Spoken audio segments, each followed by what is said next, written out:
नमस्कार दोस्तों, आप सभी का हमारे साथ इस एग्जाम एजुकेशन के प्लेटफॉर्म पे जुड़ने के लिए बहुत बहुत स्वागत है। तो अब हम एक सीरीज ले रहे हैं जिसमें हम उन सभी क्वेश्चंस को एनालाइज करेंगे जो लास्ट 34 इयर्स में मेडिकल में अपीयर हुए हैं, और इन क्वेश्चंस को हम चैप्टर वाइज तरीके से करेंगे। और लगभग एक चैप्टर में 3 to 5 पार्ट्स हो सकते हैं, जिससे आपको आइडिया मिलेगा कि मेडिकल में किस टाइप के क्वेश्चन अपीयर होते हैं और चैप्टर वाइज किस तरीके से क्वेश्चन मेडिकल में अपीयर हो सकते हैं। इसके अलावा हम लोग एक IIT जी के लिए भी सीरीज स्टार्ट करेंगे, जिसमें हम लोग लास्ट ईयर में आए हुए सभी क्वेश्चंस को एनालाइज करेंगे। तो सबसे पहले हम लोग इस सीरीज में इलेक्ट्रोस्टैटिक्स के इलेक्ट्रिक चार्जेस एंड फील्ड से जो क्वेश्चंस मेडिकल में आए हैं उनको एनालाइज करते हैं। तो देखते हैं सबसे पहला क्वेश्चन क्या है। ए spherical conductor of radius 10 centimetre has a charge of 3.2 × 10⁻⁻7 coulomb distributed uniformly. तो कोई स्फेरिकल कंडक्टर है जिसका रेडियस कितना है, 10 सेंटीमीटर उसका रेडियस है, और उस पर जो कितना चार्ज 3.2 × 10⁻⁻7 कूलम चार्ज जो है यूनिफॉर्मली डिस्ट्रीब्यूट है। तो ये पूछ रहा है इसमें what is the magnitude of electric field at a point 15 centimetre from the centre of the sphere.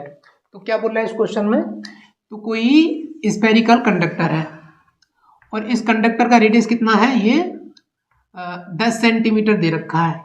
Radius इसका 10 सेंटीमीटर है, तुमको R दे रखा है कितना, 10 सेंटीमीटर दे रखा है, और ये जो स्फेरिकल कंडक्टर है इस पे चार्ज कितना डिस्ट्रीब्यूट है, 3.2 × 10⁻⁻7 कूलम चार्ज यूनिफॉर्मली डिस्ट्रीब्यूट है। यूनिफॉर्मली का मतलब इसके सरफेस पे एक समान रूप से वितरित है। उसके बाद बोल रहा है ये what is the magnitude of electric field at a point 15 centimetre from the centre of the sphere. तो जो स्फीयर का सेंटर है, तो स्फीयर का सेंटर तो ये होगा O, इससे 15 सेंटीमीटर की दूरी पर हमने मान लिया कोई पॉइंट क्या है, P है। तो कितना, 15 सेंटीमीटर की दूरी पर कोई पॉइंट P पे हमको बताना है कि इलेक्ट्रिक फील्ड कितना होगा। तो R हमको दे रखा है कितना, 15 सेंटीमीटर। तो हम इस 15 सेंटीमीटर को मीटर में कन्वर्ट कर लेते हैं, तो 10⁻⁻2 से मल्टीप्लाई हो जाएगी। अगर हम इस पॉइंट के रेस्पेक्ट में देखें किसको, इस स्फीयर को, तो पॉइंट चार्ज इसको मान सकते हैं, और किसी भी पॉइंट चार्ज के कारण R दूरी पर इलेक्ट्रिक फील्ड का इंटेंसिटी हम लोग फाइंड कर चुके हैं, और इलेक्ट्रिक फील्ड को हम लोग फाइंड कर चुके हैं। तो किसी पॉइंट चार्ज से R दूरी पर अगर हम इलेक्ट्रिक फील्ड फाइंड करना चाहें तो क्या आता था हमारे पास, हमने इसको निकाला भी है, we know electric field due to a point charge. क्या निकाला था हम लोगों ने, E is equal to 1/4πε0 Q/r²। ये हमने फाइंड करा था किसके कारण, अगर कोई हमारे पास पॉइंट चार्ज है, अगर उससे हम लोग R दूरी पर किसी पॉइंट P पर इलेक्ट्रिक फील्ड फाइंड करना चाह रहे हैं, तो उसके लिए हमारे पास एक्सप्रेशन ये आता था। तो अब हम इसको इलेक्ट्रिक फील्ड को फाइंड कर लेते हैं पॉइंट P पे, कि हमको पता है 1/4πε0 का value 9 × 10⁹ newton metre square upon coulomb square होता है, और इंटू Q का वैल्यू हमको दे रखा है कितना है, 3.2 × 10⁻⁻7 कूलम अपॉन क्या है, R²। तो R का वैल्यू हमको दे रखा है कितना है, ये रहा 15 × 10⁻⁻2 का स्क्वायर। तो इसको हम लोग सॉल्व करते हैं। 9 में हम लोग 3.2 का मल्टीप्लाई कर देते हैं, 9 × 2 = 18, 1 9 3 27 और 28, तो 28.8 हो जाएगा, और इंटू 10⁻9 प्लस का तो ये है, माइनस का 7 ये है, तो कितना हो जाएगा, प्लस का 2 हो जाएगा। और अब इसका हम लोग स्क्वायर करेंगे तो 15 15 2 2 5 इंटू 10⁻⁻4। इसके बाद इधर देखते हैं तो क्या हो जाएगा, E is equal to 0 point, जब हम डिवाइड करेंगे तो आएगा 0.128 इंटू 10 टू द पावर 2 है, और नीचे क्या है 10 टू द पावर -4। तो E is equal to 0.128 into 10 to the power 2 और -4 ऊपर जाएगा तो कितना हो जाएगा प्लस का 4। और ये हमको पता है जो इलेक्ट्रिक फील्ड है इसका यूनिट क्या होता है न्यूटन पर कूलम। वैसे हम लोगों को यूनिट साथ के साथ सॉल्व करना चाहिए, बट मैंने तो इसमें ज़्यादा लार्ज कैलकुलेशन हो जाए इसलिए सॉल्व नहीं करा है। आप लोगों को साथ के साथ करना चाहिए यूनिट को भी solve. E is equal to ये कितना हो जाएगा 0.128 इंटू 10 टू द पावर 2 और 4 कितना हो जाएगा 6 न्यूटन पर कूलम।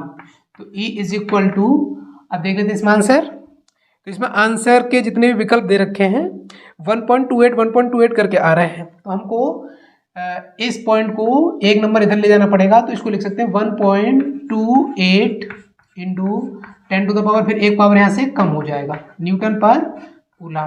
तो हमारे पास ये जो स्फेरिकल कंडक्टर था, तो पॉइंट O से 15 सेंटीमीटर दूरी पर किसी पॉइंट P पर जो इलेक्ट्रिक फील्ड है वो 1.28 into 10 to the power 5 newton पर कूलम आ गया। तो इसमें हम लोग आंसर चेक कर लेते हैं। इसका जो ए ऑप्शन दे रखा है वो तो दे रखा है 1.28 into 10 to the power 5 newton पर कूलम, तो इसका ऑप्शन ए ही ठीक हो जाएगा। ना तो बी ऐसा है और ना ही सी ऐसा है और ना ही डी है। तो इसका जो ए ऑप्शन में दे रखा है वो आंसर इसका ठीक हो जाएगा। तो इसको रफ करते हैं, फिर उसके बाद दूसरा क्वेश्चन देखते हैं। तो देखते हैं नेक्स्ट क्वेश्चन क्या है। The electric field at a point on the equatorial plane at a distance r from the center of a dipole having dipole moment p is given by r is very greater than separation of two charges। तो इसमें क्या बोल रहा है, हमारे पास कोई dipole है और आपको पता है डाइपोल के जो एक सिरे पे माइनस का क्यू दूसरे पे प्लस क्यू होगा, क्योंकि दोनों चार्जों के मैग्नीट्यूड सेम होंगे। हम इन दोनों के बीच का दूरी कितना ले लिया करते थे 12, और इसका जो सेंटर कहाँ होगा डाइपोल का सेंटर यहाँ पे होगा, जिसको हम लोग O से शो कर रहे हैं। जब पूरा दूरी 12 है तो L इधर हो जाएगा और L ही इधर हो जाया करता था। हमने इसको सॉल्व भी किया था, प्रूव भी करा था। तो इसमें बता रहा है कि डाइपोल के सेंटर से इक्वेटोरियल पोजीशन में कोई पॉइंट है, जैसे मान लिया हमने कोई पॉइंट P यहाँ पे है जो कितना दूरी पर है सेंटर से R दूरी पर है। तो हमको इस पॉइंट पे क्या निकालना है इलेक्ट्रिक फील्ड, जिसको हम बोल सकते हैं निरक्षीय स्थिति में विद्युत क्षेत्र की तीव्रता निकालनी है हमको। तो हमने ये जो पॉइंट P लिया है इसको किस में लिया है, एक प्लेन में लिया है, जिसको हम बोल सकते हैं किसमें इक्वेटोरियल प्लेन में लिया है।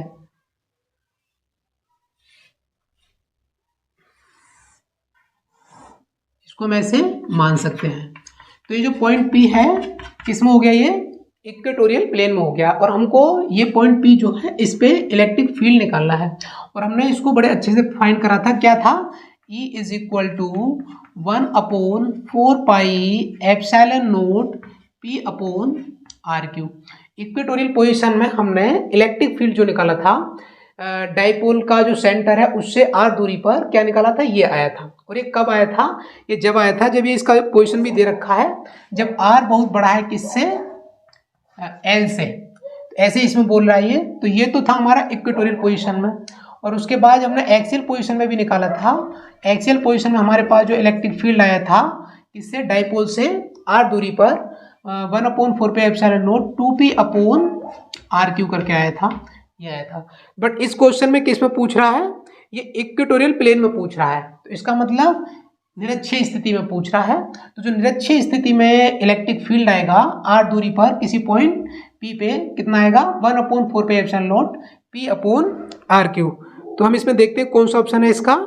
तो ए ऑप्शन जो दे रखा है E is equal to P upon 4 pi epsilon naught RQ। तो इसको हम लोग ऐसे भी लिख सकते हैं, जैसे पहला ऑप्शन दे रखा है P upon 4 pi epsilon naught RQ, क्योंकि 1 का P में गुणा करेंगे तो P हो जाएगा। तो इसलिए इसका जो पहला ऑप्शन है वही ऑप्शन ठीक लग रहा है, ना तो सेकंड है इसका और ना ही थर्ड है और ना ही फोर्थ है। तो इसलिए इसका कौन सा ऑप्शन ठीक है, ए ऑप्शन इसका ठीक है। तो देखते हैं नेक्स्ट क्वेश्चन क्या है। The acceleration of an electron due to the mutual attraction between the electron and a proton when they are 1.6 angstrom apart is. तो हमारे पास क्या है, एक तो इलेक्ट्रॉन है और एक प्रोटॉन है। तो ये तो हमारे पास इलेक्ट्रॉन है और ये प्रोटॉन है, और हमको पता है इलेक्ट्रॉन पे जो चार्ज होता है वो नेगेटिव होता है और प्रोटॉन पे जो चार्ज होता है वो इलेक्ट्रॉन के बराबर पॉजिटिव होता है। तो ये हमको जब ये नेगेटिव चार्ज और ये पॉजिटिव चार्ज है तो एक दूसरे को क्या करेंगे, ये अटैक करेंगे। तो इसमें बोल रहा है कि जब ये एक दूसरे को अटैक करेंगे तो इलेक्ट्रॉन का एक्सीलरेशन कितना होगा, क्योंकि जब अटैक करेंगे तो इलेक्ट्रॉन इधर की तरफ मूव करेगा। तो तब हमको बताना है कि इलेक्ट्रॉन का एक्सीलरेशन कितना होगा। और ये एक दूसरे से कितना दूरी पर है ये भी दे रखा है, इसमें एक दूसरे से दूरी है इनका 1.6 एंगस्ट्रॉम है। तो सबसे पहले हमको दे रखा है, ये तो हमको पता है कि इलेक्ट्रॉन पे चार्ज कितना होता है 1.6 इंटू 10⁻⁻19 कूलम होता है। ये इलेक्ट्रॉन पे जो चार्ज होता है नेगेटिव होता है, और जो प्रोटॉन पे चार्ज होता है वो भी 1.6 इंटू 10⁻⁻19 कूलम होता है, बट पॉजिटिव होता है। तो अब ये जो एक दूसरे से कितना दूरी पर है, इन दोनों के बीच का दूरी कितना दे रखा है हमको 1.6 एंगस्ट्रॉम दे रखा है। हम एंगस्ट्रॉम को मीटर में चेंज कर लेंगे, 1.6 इंटू 10⁻10 मीटर हो जाएगा। और हमको निकालना क्या है, जो एक्सीलरेशन निकालना है किसका, इलेक्ट्रॉन का। हमको इलेक्ट्रॉन का एक्सीलरेशन निकालना है। अगर हमको इन दोनों के बीच लगने वाला फोर्स पता चल जाए और हमको इलेक्ट्रॉन का मास पता होता है, कैसे क्या होता है, F इज इक्वल टू, अगर m हम लोग यूज करें और यहाँ से हम लोग जैसे मास इलेक्ट्रॉन का ले लें और एक्सीलरेशन भी किसका निकालना चाहें, इलेक्ट्रॉन का। तो अगर इलेक्ट्रॉन का एक्सीलरेशन निकालना चाहेंगे हम लोग तो हमारे पास क्या हो जाएगा F/m/e। अगर हमको इन दोनों के बीच लगने वाला फोर्स पता चल जाए और इलेक्ट्रॉन का मास तो हमको पता ही होता है 9.1 इंटू 10⁻31 kg होता है, तो हम ये तो हमको पता है, तो हमको फोर्स का आवश्यकता पड़ेगा। तो इन दोनों के बीच जो लगने वाला फोर्स है उसको हम लोग फाइंड कर लेते हैं, तो एक्सीलरेशन बड़ी आसानी से हम लोग फाइंड कर लेंगे। तो क्या हो जाएगा इन दोनों के बीच लगने वाला force, F is equal to 1/4πε0 Q1 Q2, किससे, कूलम्ब्स लॉ से। तो इस पे भी जो चार्ज है कितना E है और इस पे भी E है, तो हम इसको लिख सकते हैं E²/R²। तो F इज इक्वल टू कितना हो जाएगा 1/4πε0 का वैल्यू तो हमको पता है 9 into 10⁻9 newton metre square upon coulomb square होता है।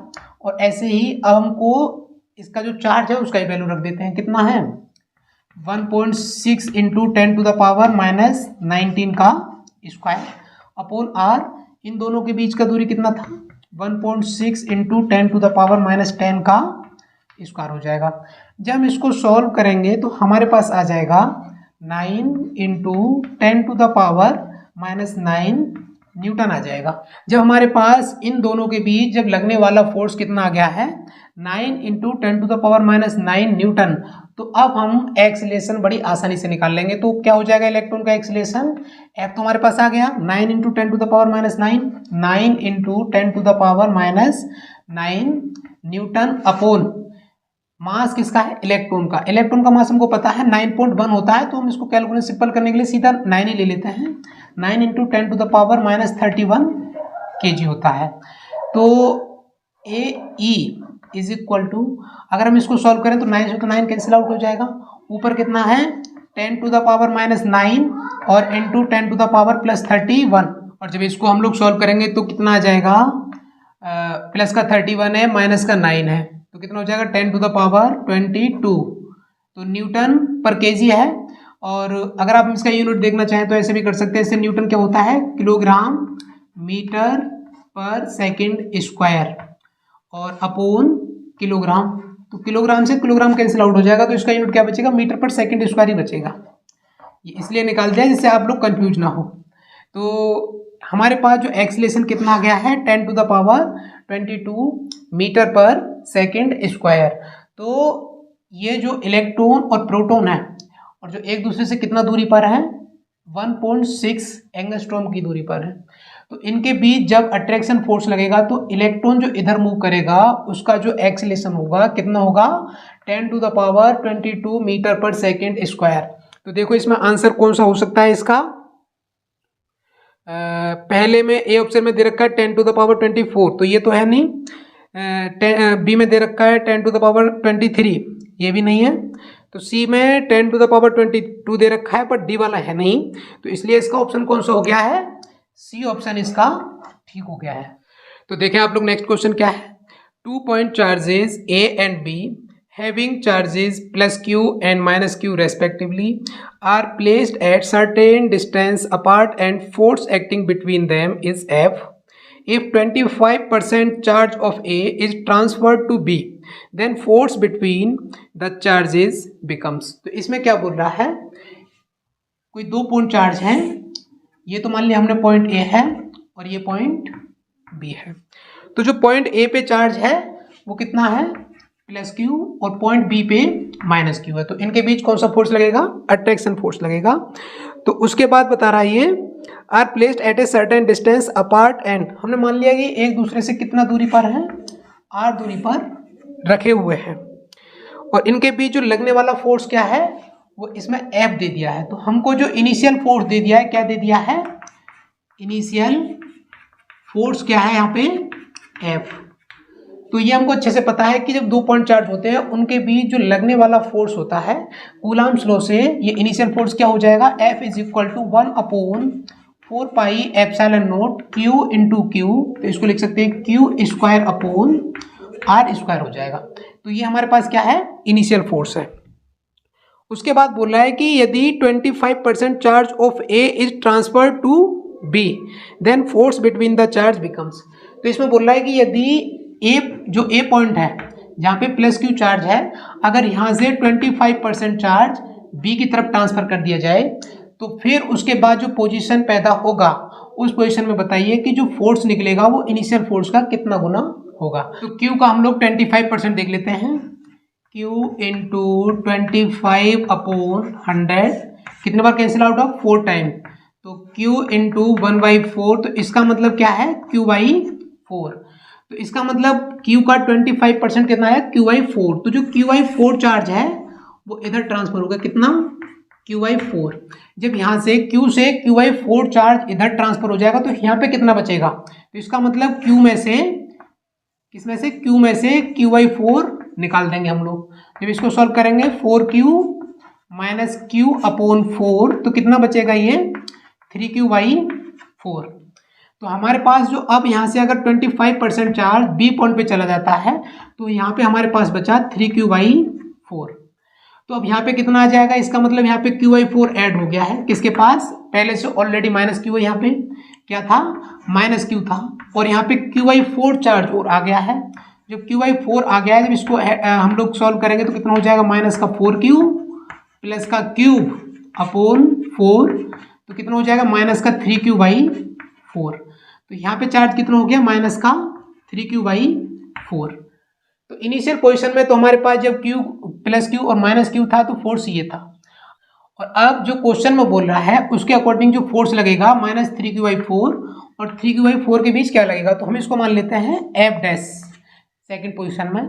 तो F डैश क्या हो जाएगा, 1/4 पाई एप्सिलॉन नॉट, तो यहाँ पे तो 3Q/4 है, Q की जगह पे 3Q/4 हो जाएगा, और उधर कितना है, माइनस 3Q/4, तो क्या है ये 3Q/4, और अपॉन क्या है, दोनों के बीच का जो डिस्टेंस है वो सेम ही रहेगा, दूरी नहीं बदलेगा।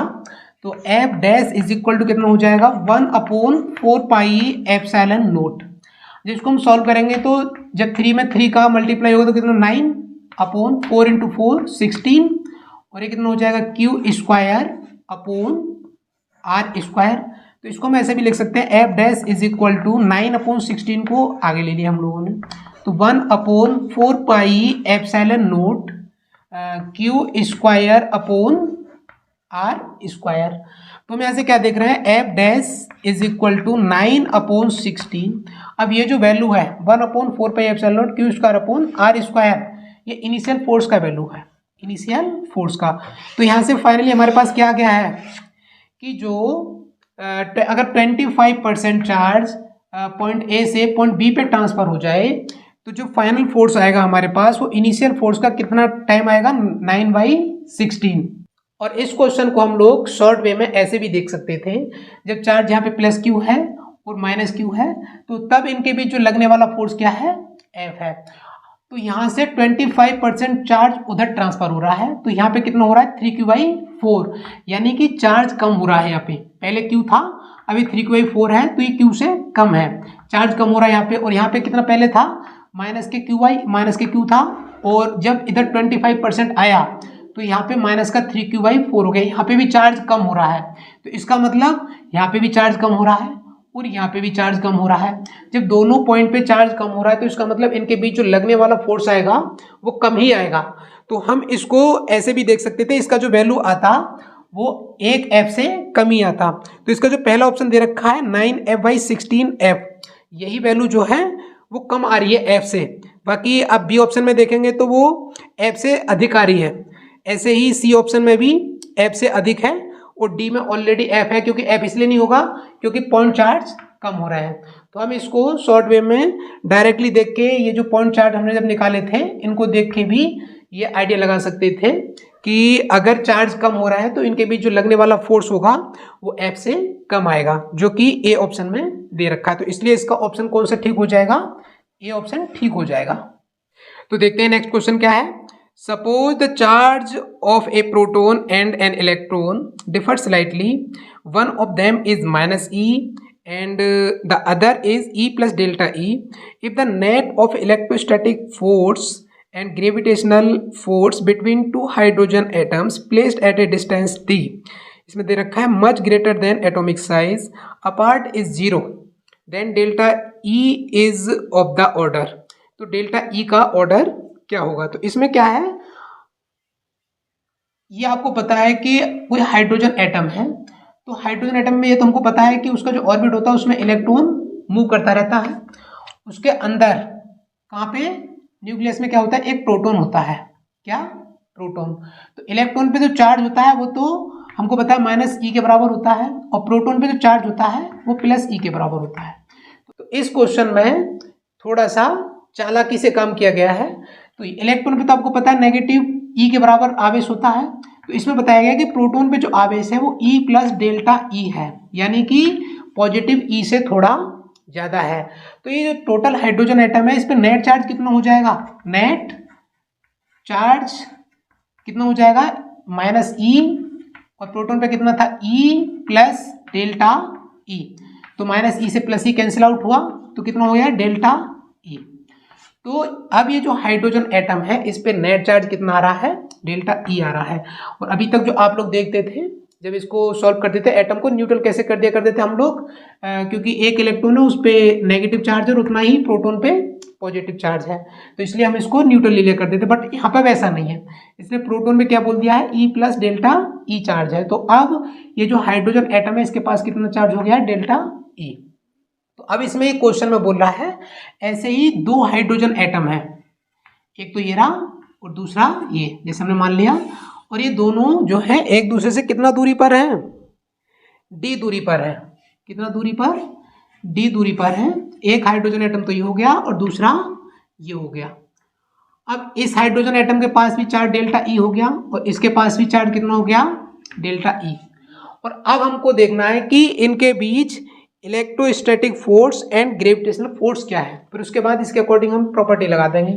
तो इन दोनों हाइड्रोजन एटम के बीच जो लगने वाला इलेक्ट्रोस्टैटिक फोर्स कैसा होगा, क्योंकि ये भी डेल्टा E है और ये भी डेल्टा E है। अब दोनों ही क्या आ रहे हैं, पॉजिटिव आ रहे हैं, तो इनके बीच लगेगा फोर्स कौन सा, रिपल्सिव फोर्स लगेगा। तो क्या हो जाएगा, तो इलेक्ट्रोस्टैटिक फोर्स क्या हो जाएगा, इलेक्ट्रोस्टैटिक फोर्स, इसको हम लोग मान लेते हैं Fe से 1/4 pi epsilon not Q1 Q2/r² होता था delta E into delta E। तो क्या हो जाएगा, डेल्टा E का स्क्वायर/r की जगह पे इसने दे रखा है क्या, d का स्क्वायर हो जाएगा। तो हमारे पास इलेक्ट्रोस्टैटिक फोर्स तो इतना आ गया है। इसके अलावा हमको पता है कि जब इसके पास कुछ ना कुछ चार्ज, जैसे मान लो डेल्टा E है और इसके पास भी चार्ज क्या है, डेल्टा E है, तो इसका मतलब किसी भी बॉडी के पास कुछ चार्ज है तो उसका मास जरूर होगा कुछ ना कुछ, तो इसका कुछ ना कुछ मास भी होगा। तो हमने मान लिया इसका मास क्या है, पहले वाले हाइड्रोजन एटम का mh मान लिया है और इसका भी हमने mh मान लिया है, क्योंकि अगर इसके पास चार्ज है तो कुछ ना कुछ मास भी होगा ना। तो अब इनके बीच एक ग्रेविटेशनल फोर्स भी लगेगा, है कि नहीं। जो कोई भी जो दो बॉडीज होती हैं उनके बीच एक ग्रेविटेशनल फोर्स लगता है, तो उसको देख लेते हैं हम लोग। इन दोनों के बीच ग्रेविटेशनल फोर्स कितना लग रहा है, F G is equal to क्या हो जाता है, जी m1 m2, तो एम एच ये रहा और इंटू एम एच अपॉन इन दोनों के बीच का दूरी कितना है, डी, तो डी का स्क्वायर हो जाएगा। तो F G is equal to, इसको चाहे तो हम एक मान सकते हैं, तो क्या हो जाएगा, जी एम एच का स्क्वायर अपॉन टी स्क्वायर, इसको सेकंड मान लेते हैं। और अब हम क्वेश्चन पढ़ लेते हैं, क्या है, if the net of electrostatic force and gravitational force between two hydrogen atoms placed at a distance D apart is zero, then delta E is of the order. तो हमको डेल्टा ई का order निकालना है, वो किस order में आएगा। और हमको ये क्या दे रखा है, हमको दे रखा है F E minus F G is equal to zero. तो इसको हम ऐसे लिख सकते हैं, F E is equal to F G. हमको निकालना है डेल्टा ई का ऑर्डर, तो एफ ई देखो कहाँ हमारे पास, ये रहा, तो हम 1/4 पाई एप्सिलॉन नॉट को के भी मान सकते हैं, तो इसको हम चलो के मान लेते हैं फिलहाल, क्योंकि ज़्यादा लॉन्ग कैलकुलेशन ना हो। तो डेल्टा ई का स्क्वायर है और अपॉन क्या है, D square is equal to F G का वैल्यू कहाँ है, ये रहा, जी एम एच का स्क्वायर है और अपॉन क्या है, डी का स्क्वायर। तो यहाँ से हम लोग देख रहे हैं डी स्क्वायर से डी स्क्वायर कैंसिल आउट हो गया। हमको निकालना है डेल्टा ई का ऑर्डर। जब हम लोग डेल्टा ई का ऑर्डर निकालना है तो हम यहाँ से इसको ऐसे लिख सकते हैं, डेल्टा ई का square is equal to G M H का स्क्वायर अपॉन के, इधर चला जाएगा के। तो अब हम इन सभी का वैल्यू पुट कर देते हैं। तो जी का वैल्यू तुमको पता है कितना होता है, 6.67 इंटू 10 टू द पावर -11 होता है। और एम एच यानी कि जो हाइड्रोजन एटम है इसका मास कितना होता है, 1.67 into 10 to the power -27 kg होता है। और अपॉन क्या है, के, तो के क्या था, ये 1/4 पाई एप्सिलॉन नॉट, तो इसका वैल्यू हमको पता है 9 into 10 to the power 9 newton metre square upon coulomb square होता है। जब हम इसको सॉल्व करेंगे तो डेल्टा ई का जो वैल्यू निकल के आएगा वो आएगा 1.437 into 10 to the power -37 coulomb. तो डेल्टा ई का जो ऑर्डर है वो किस ऑर्डर में आ रहा है, 10 टू द पावर -37, केवल ऑर्डर पूछा है, आगे का नंबर नहीं पूछा है। तो हम लोग इसमें चेक कर लेते हैं किस ऑर्डर में आ रहा है। तो इसका जो पहला दे रखा है वो 10 टू द पावर -20 कूलम है, बी में 10 टू द पावर -23 है और सी में 10 टू द पावर -37 कूलम है। तो इसका मतलब ये सी ऑप्शन जो दे रखा है वही ऑप्शन ठीक है। तो और यहाँ से आप लोग देख सकते हो कि जो डेल्टा ई है कितना स्मॉल चार्ज है, कितना आ रहा है, 10 टू द पावर -37 कूलम। तो देखते हैं नेक्स्ट क्वेश्चन क्या है।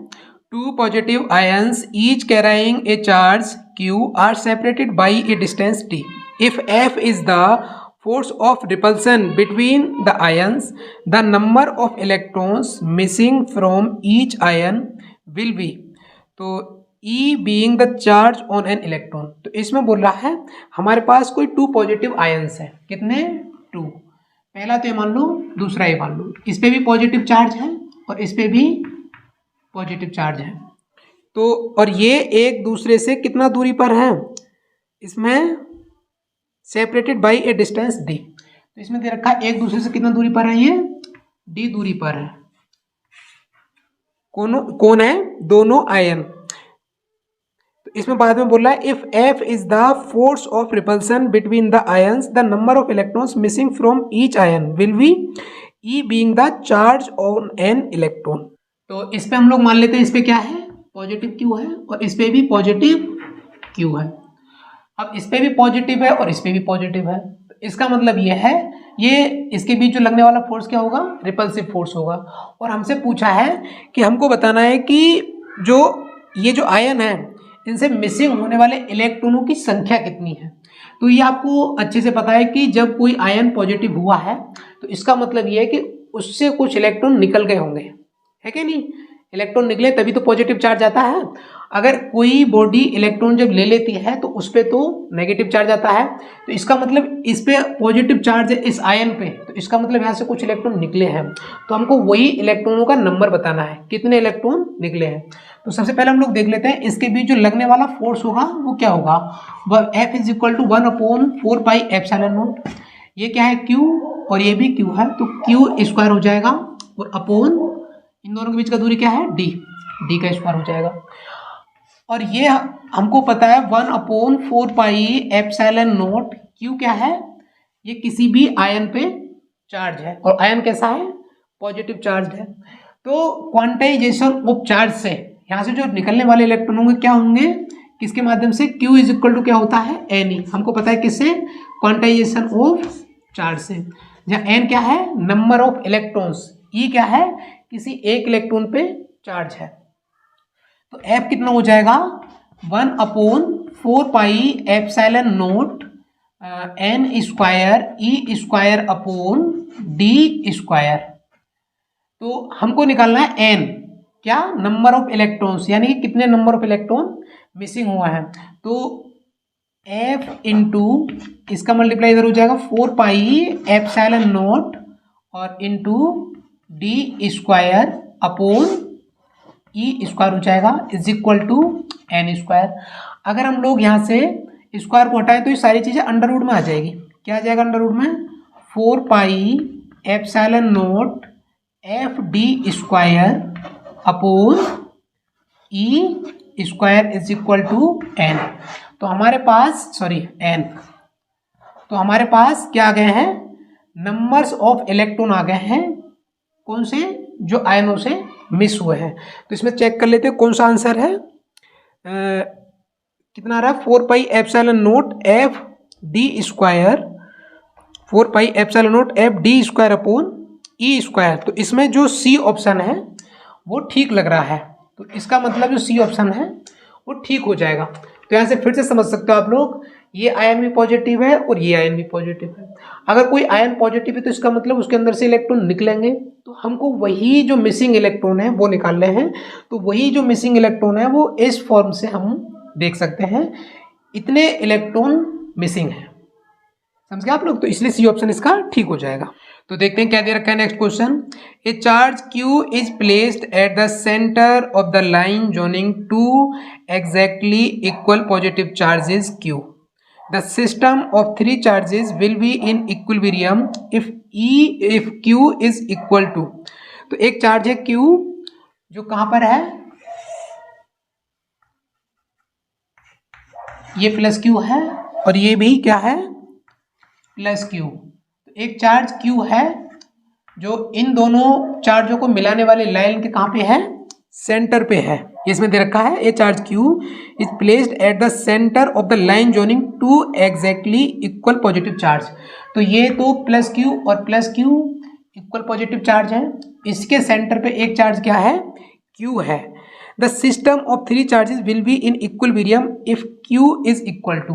तो ये इसमें पूछ रहा है अगर ये पूरा सिस्टम इक्विलिब्रियम में है तो Q का वैल्यू क्या होना चाहिए, यानी कि Q कितना आना चाहिए इसको इक्विलिब्रियम में करने के लिए। तो हमको पता है कि अगर कोई भी पॉइंट चार्ज इक्विलिब्रियम में है तो उस पर जो लगने वाला नेट फोर्स है वो क्या होना चाहिए, 0 होना चाहिए।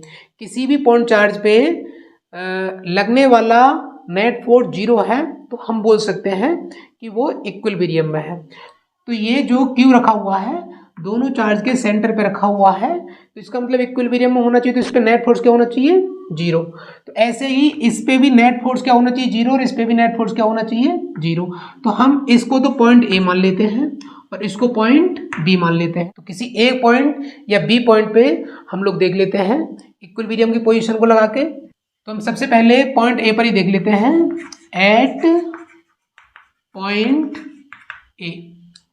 तो पॉइंट ए पे हम लोग देख रहे हैं कि जो फोर्स लगेंगे किस किस के कारण लगेंगे, एक तो इस चार्ज के कारण लगेगा क्योंकि ये पॉजिटिव और ये पॉजिटिव, तो कौन सा फोर्स लगेगा, रिपल्सिव फोर्स लगेगा। और इस पे इसके कारण भी एक फोर्स लगेगा, वो भी रिपल्सिव फोर्स होगा।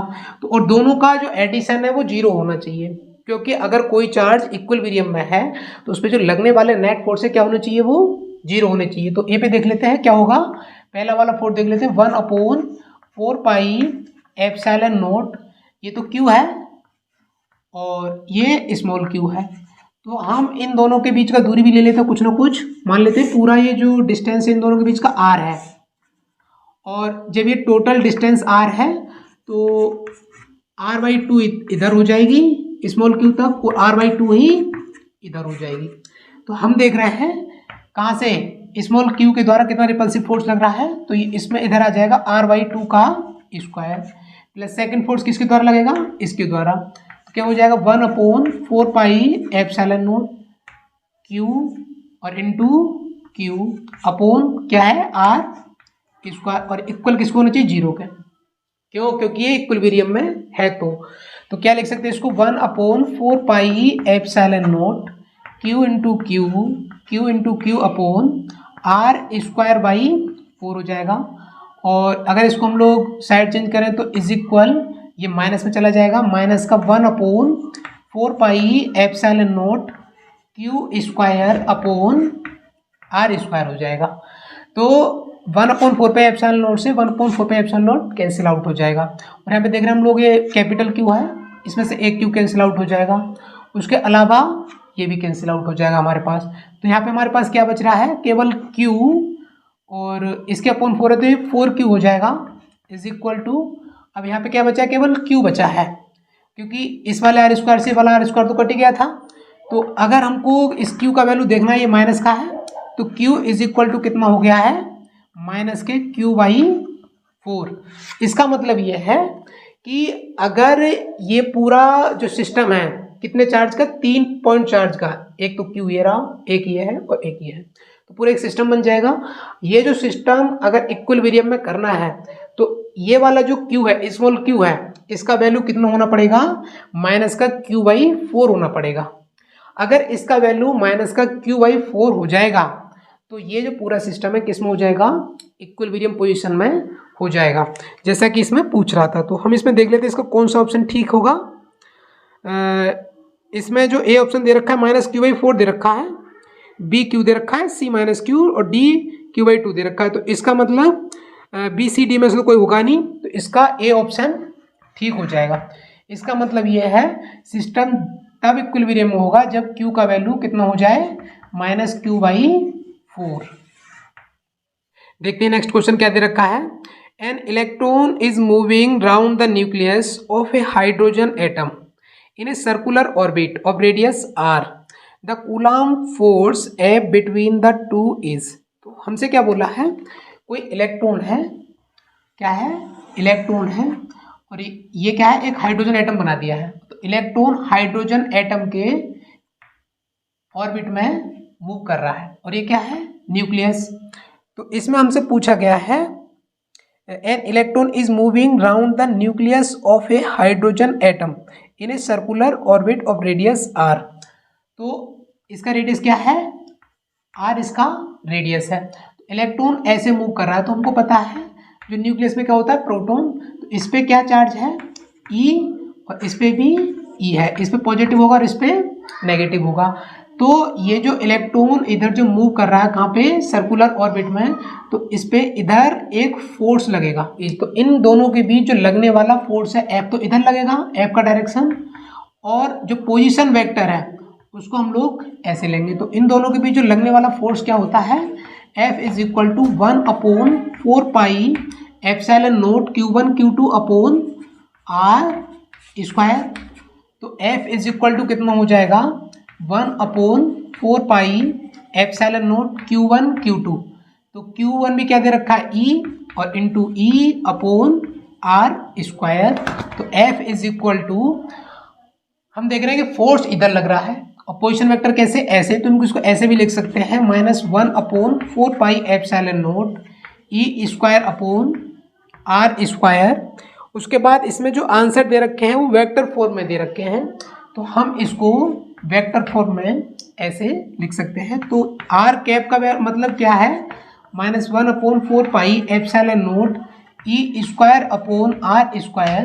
तो r कैप का मतलब होता है r वेक्टर अपॉन r, ये हमने पढ़ा था, r वेक्टर अपॉन r। तो F is equal to 1/4 pi epsilon naught E square upon R क्या है, ये इसको आर वेक्टर का मैग्नीट्यूड लेते हैं, तो इसको मोड से बाहर करेंगे तो क्या हो जाएगा, R cube into R vector. तो हमारे पास फाइनली जो हाइड्रोजन एटम है,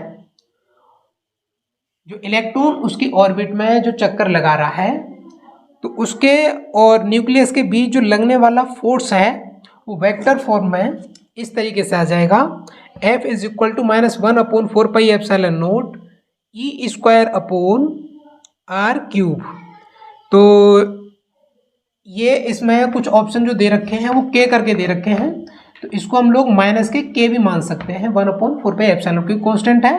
तो e square upon are cube into r factor, तो इस फॉर्म में आंसर दे रखा है, जो कि इसके माइनस के e square upon are cube r vector ये बी पार्ट में दे रखा है। तो इसका मतलब इसका बी पार्ट ठीक हो जाएगा। तो देखते हैं नेक्स्ट क्वेश्चन क्या है। Point charges +4q -q and +4q are kept on the x-axis at point x is equal to 0, x is equal to a and x is equal to 2a respectively. Then तो option दे रखे हैं इसमें, only -q is in stable equilibrium, none of the charges is in equilibrium, all the charges are in unstable equilibrium, all the charges are in stable equilibrium। तो ये कोई 3 charge हैं जो कि कहाँ पे रखे हुए हैं, एक्स एक्सिस पे, x is equal to 0, x is equal to a and x is equal to 2a दूरियों पर रखे हुए हैं। तो हमको पहचानना है कि ये चार्ज कैसी इक्विलिब्रियम में, स्टेबल में है या फिर अनस्टेबल इक्विलिब्रियम में है। तो सबसे पहले देखते हैं हम लोग कि ये चार्ज इक्विलिब्रियम में है भी या फिर नहीं है। तो ये तो आपको पता है, हम लोग एक्सिस ऐसे बना लेते हैं, ये क्या है, ओरिजिन 0 0, तो यहाँ पे क्या हो जाएगा, x इज इक्वल टू 0। तो x इज इक्वल टू 0 पर कोई +4q चार्ज रखा हुआ है, कितना, 4q यहाँ पे रखा हुआ है। उसके बाद x is equal to a पर -q रखा हुआ है। तो मान लिया x is equal to a कहाँ पर है, यहाँ पे, और यहाँ पे क्या रखा है, -q, और उसके बाद दे रखा है x is equal to 2a पर +4q रखा हुआ है। यहाँ पे कितना है, +4q, और x इज इक्वल टू क्या है, 2a। तो इसका मतलब ये है, यहाँ पे तो 0 है ही ऑलरेडी, तो यहाँ से लेके यहाँ तक का जो दूरी है a तक का, q तक का, वो a है, और a ही इधर होगा, तभी तो यहाँ से लेके वहाँ तक का ही क्या बैठेगा, 2a बैठेगा। समझ गए आप लोग। तो ऐसा सिचुएशन हमको दे रखा है, तो हमको बताना है कि ये जो तीनों पॉइंट चार्ज हैं ये कैसी इक्विलिब्रियम में, स्टेबल, अनस्टेबल, या फिर सबसे पहले हम लोग चेक कर लेते हैं इक्विलिब्रियम में है भी या नहीं है। तो ये तो दे रखा है +4q, ये भी +4q दे रखा है। तो आपको याद आ रहा होगा, जस्ट हमने अभी जो क्वेश्चन करा था, इससे जस्ट पहले वाला जो क्वेश्चन करा था वो सेम टू सेम ऐसा ही था, उसमें ऐसी ही फॉर्म निकल के आई थी और वो इक्विलिब्रियम में हो गया था। आपको पता है उसमें यहाँ पे q था और यहाँ पे q था, ये वाला पॉइंट पे q था और इस वाले पॉइंट पे भी q था, और यहाँ पे जो स्टेबल हो, मतलब यहाँ पे इक्विलिब्रियम होने के लिए कितना आया था, -q/4 आया था। तो ऐसी ही सिचुएशन ये है। अगर आपको इस फॉर्म में भी चेंज करना है इसको तो कर सकते हैं, जैसे इसमें 4 का मल्टीप्लाई कर दो तीनों में, तो क्या हो जाएगा, 4q और -q/4 × 4, और ये कितना हो जाएगा, 4q।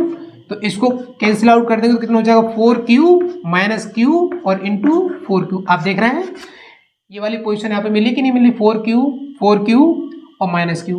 तो ये वाली पोजीशन तो हमने पहले ही निकाल ली है, तो इसका मतलब ये इक्विलिब्रियम में तो है। फिर भी अगर आप लोग चेक करना चाहो तो किसी एक पॉइंट पे चेक कर सकते हो, a, इसको हमने मान लिया b और इसको मान लेते हैं c। तो हम किस पे देख रहे हैं, पॉइंट किसी भी पे देख लेते हैं, b पे देख लेते हैं, एट पॉइंट b पे देखते हैं हम लोग, एट पॉइंट b। तो देखते हैं हम लोग ये इक्विलिब्रियम में है कि नहीं है। अगर इक्विलिब्रियम में तो इसमें जो लगने वाला नेट फोर्स है वो 0 होना चाहिए। तो देखते हैं क्या है। तो इसके अकॉर्डिंग एक फोर्स लगेगा इस पर, तो वो कौन सा फोर्स लगेगा, अट्रैक्टिव फोर्स लगेगा। इसके अकॉर्डिंग क्या लगेगा, रिपल्सिव। तो क्या हो जाएगा, 1/4 पाई एप्सिलॉन नोट, पहले इसी के अकॉर्डिंग देख लेते हैं, 4q और इंटू -q अपॉन इसके और इसके बीच का डिस्टेंस कितना है, a, तो a स्क्वायर हो जाएगा, प्लस अब इसके अकॉर्डिंग, अब इस पे जो इसके अकॉर्डिंग फोर्स लगेगा कितना, 1/4 pi epsilon note 4q into 4q और इसके बीच का डिस्टेंस कितना है 2a, इसका स्क्वायर हो जाएगा और ये क्या होना चाहिए 0 के इक्वल होना चाहिए। तो इसको मैं ऐसे लिख सकते हैं, माइनस को आगे ले लेते हैं, माइनस के 1/4πε0 4q इंटू क्यू, तो कितना हो जाएगा 4q² और ये प्लस 1/4πε0 4q इंटू 4q, तो कितना हो जाएगा 16q² 2 4a² is equal to 0 minus 1/4πε0 4q² और प्लस इससे 4 से इसको 4 टाइम कैंसिल आउट हो जाएगा, ये 1/4πε0 4q² इज इक्वल टू 0। तो आप देख रहे हैं ये और ये कैंसिल आउट हुए तो 0 इज इक्वल टू 0। तो इसका मतलब क्या है कि ये जो पूरा सिस्टम है किसमें है, वो इक्विलिब्रियम पोजीशन में है। तो ये तो हमको यहाँ से पता चल गया कि ये सिस्टम इक्विलिब्रियम में है, बट ये पता नहीं चला है कि ये सिस्टम स्टेबल इक्विलिब्रियम में है या फिर अनस्टेबल इक्विलिब्रियम में है। तो ऐसा चेक करने के लिए हम लोग एक एक्सपेरिमेंट करते हैं। मान लो कि ये जो -q चार्ज है, अगर हम इसको राइट साइड में थोड़ा भी मूव कराएं, किधर राइट साइड में, क्योंकि यहाँ पे प्लस के 4q पहले से है, इन दोनों के बीच कैसा फोर्स लगेगा, अट्रैक्टिव फोर्स लगेगा। अगर हम यहाँ से इसको थोड़ा सा भी मूव कराएं तो ये मूव करते करते आगे चला जाएगा, समझ रहे आप लोग। तो और ये स्टेबल इक्विलिब्रियम में रहेगा ही नहीं, तो इसलिए किसमें हो जाएगा सिस्टम, अनस्टेबल इक्विलिब्रियम में हो जाएगा। तो चेक कर लेते हैं इसका कौन सा ऑप्शन ठीक हो सकता है। ए दे रखा है इसमें only -q is in stable equilibrium, नहीं, none of the charges is in equilibrium, तो चार्ज तो इक्विलिब्रियम में है ही, all the charges are in unstable equilibrium. तो इसका जो सी ऑप्शन दे रखा है वही ऑप्शन इसका करेक्ट होगा, क्योंकि अगर हम चार्ज को इधर उधर मूव कराएं तो वो अनस्टेबल फॉर्म में हो जाएंगे। तो इसलिए इसका ऑप्शन कौन सा ठीक हो जाएगा, सी ऑप्शन इसका ठीक हो जाएगा। तो देखते हैं नेक्स्ट क्वेश्चन क्या है। When air is replaced by a dielectric medium of constant K, the maximum force of attraction between two charges separated by a distance। तो क्या है, कोई 2 पॉइंट चार्ज है, ये मान लो A है और ये B है। मान लीजिए इसके ऊपर जो चार्ज है Q1 और इसके ऊपर है Q2 और ये दोनों एक दूसरे से r दूरी पर है। तो अभी हम इनके बीच में जो मीडियम ले रहे हैं वो एयर ले रहे हैं। तो इनके बीच जो लगने वाला फोर्स होगा क्या होगा, 1/4πε0 Q1 Q2 अपॉन r²। अगर हम इसको साथ K भी ले लें, एयर के लिए हम K का वैल्यू जो डाइलेक्ट्रिक कांस्टेंट होता है कितना लेते हैं 1, तो 1/4πε0 Q1 Q2 अपॉन r² लिख सकते हैं। इसको हमने समीकरण 1 बना लिया। अब ये क्वेश्चन में बोल रहा है कि ये जो हमने मीडियम एयर ले रखा था, अब एयर को रिप्लेस कर देते हैं, कोई और डाइलेक्ट्रिक मीडियम ले लेते हैं, जैसे मान लो वाटर है, गिलास है, मोम वगैरह है। अगर हम ऐसा मीडियम ले लें, अब मीडियम हम चेंज कर रहे हैं इसके बीच से, तो जब मीडियम चेंज कर देंगे तो उसके बीच जो लगने वाला फोर्स होगा वो 1/4πε0 K। तो यहाँ पे जो मीडियम एयर या वैक्यूम के अलावा लेते हैं तो जो K का वैल्यू है वो बढ़ता चला जाता है। पता है आपको, अलग अलग मीडियम के लिए अलग अलग K का वैल्यू होता है, 2 भी हो सकता है, 4 भी, 8 भी, ऐसे कुछ। तो Q1 Q2 अपॉन r² हो जाएगा। समीकरण कितना हो गया है 2। तो इक्वेशन फर्स्ट में या तो इक्वेशन सेकंड का डिवाइड कर दो, सेकंड में फर्स्ट का डिवाइड कर दो, तो हम सेकंड डिवाइड बाई फर्स्ट कर देते हैं।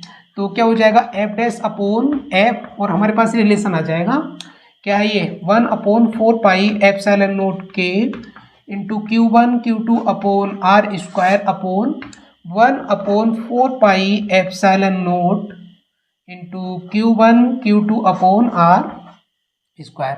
तो 1/4πε0 से तो 1/4πε0 कैंसिल आउट हो जाएगा। इसके अलावा हम देखें Q1 Q2 से Q1 Q2 गया और r² से r² गया। तो हमारे पास जो आ रहा है f' upon f is equal to क्या आ रहा है 1/K। और हमको पता है f' क्या है, f' तो जब लगने वाला फोर्स है जब दोनों पॉइंट चार्ज के बीच में हमने कोई मीडियम रख दिया था जिसका डाइलेक्ट्रिक कांस्टेंट क्या था K। तो इसको ऐसे भी लिख सकते हैं हम लोग f' is equal to f upon K। तो यहाँ से हम लोग क्या देख रहे हैं, अगर हम किन्हीं 2 पॉइंट चार्ज के बीच में कोई मीडियम रख दें, कैसा डाइलेक्ट्रिक मीडियम रख दें, तो जो फोर्स होगा वो K टाइम क्या हो जाता है, डिक्रीज हो जाता है। तो देखते हैं इसमें कौन सा ऑप्शन ठीक हो सकता है। तो पहला हो रहा है डिक्रीजेस K टाइम्स, तो इसका मतलब A ही ठीक है, B में इंक्रीज बोल रहा है तो ये ठीक हो नहीं सकता, C में रिमेन अनचेंज तो चेंज तो हो रहा है, क्योंकि मीडियम जैसे जैसे हम लोग रखते चले जाते हैं उसमें जो फोर्स है चेंज होता चला जाता है, बिकम्स 1/k² टाइम्स, तो ये गलत है। तो इसका मतलब जो इसका ए ऑप्शन दे रखा है वही ऑप्शन इसका ठीक होगा। तो नेक्स्ट क्वेश्चन देखते हैं। A sphere encloses an electric dipole with charge +-3 × 10⁻⁻⁶ coulomb, what is the total electric flux across the sphere. तो कोई एक स्पेयर है, क्या है, स्पेयर है, और इसके अंदर कोई डाइपोल रखा हुआ है। डाइपोल समझते हैं आप लोग, जिसको बोलते हैं हिंदी में द्विध्रुव। तो डाइपोल का ये तो ए पॉइंट मान लिया हमने और ये बी पॉइंट मान लिया है। तो डाइपोल पे हमने ये चीज देखा था कि एक पॉइंट पे जो चार्ज होगा वही चार्ज दूसरे पॉइंट पर भी होगा। मैग्नीट्यूड तो सेम होगा लेकिन इनके जो साइन होंगे वो अपोजिट होंगे। एक पॉजिटिव होगा तो दूसरा नेगेटिव होगा, लेकिन इनके मैग्नीट्यूड सेम होंगे। वही इसमें दे रखा है। इस पे अगर एक पार्ट पे जैसे पॉजिटिव है तो इस पे दे रखा है 3 × 10⁻⁻⁶ कूलम प्लस, तो इस पे होगा माइनस के 3 × 10⁻⁻�6 कूलम चार्ज। और एक किसके अंदर है, किसी एक स्फीयर के अंदर है, जिसको हम लोग बोल सकते हैं इनक्लोज्ड स्फीयर। तो हमको बताना है what is the total electric flux across the sphere. तो इस स्फीयर से कितना इलेक्ट्रिक फ्लक्स लिंक होगा, यानी कि ये जो टोटल स्फीयर है इससे निकलने वाला फ्लक्स बताना है हम लोगों को। तो हमको पता है गॉस लॉ से, क्योंकि गॉस लॉ हम लोग किसके लिए यूज करते थे, इनक्लोज सरफेस के लिए। तो यहाँ पे ये इनक्लोज सरफेस बन रहा है और ये जो डाइपोल है किसके अंदर रखा हुआ है, किसी स्फीयर के अंदर रखा हुआ है। तो हम फ्लक्स कैसे देख सकते हैं, phi is equal to q enclose upon epsilon naught. तो phi is equal to q enclose, यानी कि ये जो इनक्लोज सरफेस है इसके अंदर टोटल चार्ज कितना है। तो इस वाले पॉइंट पे तो प्लस का इतना है, इस वाले पे माइनस का इतना है, तो कितना हो जाएगा 3 × 10⁻⁻⁶ कूलम माइनस 3 × 10⁻⁻⁶ कूलम अपॉन क्या होता है एप्सिलॉन नॉट।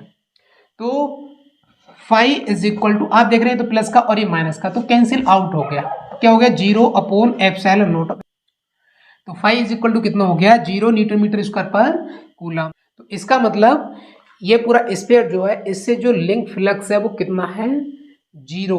तो इसमें ऑप्शन चेक कर लेते हैं हम लोग। तो ना तो ए है, इसका मतलब बी है, सी भी नहीं डी भी नहीं। तो इसका मतलब इसका जो बी ऑप्शन दे रखा है ये ऑप्शन ही ठीक हो जाएगा। तो इस तरीके से हम लोग किसी भी इनक्लोज सरफेस से गुजरने वाला फ्लक्स फाइंड कर सकते हैं।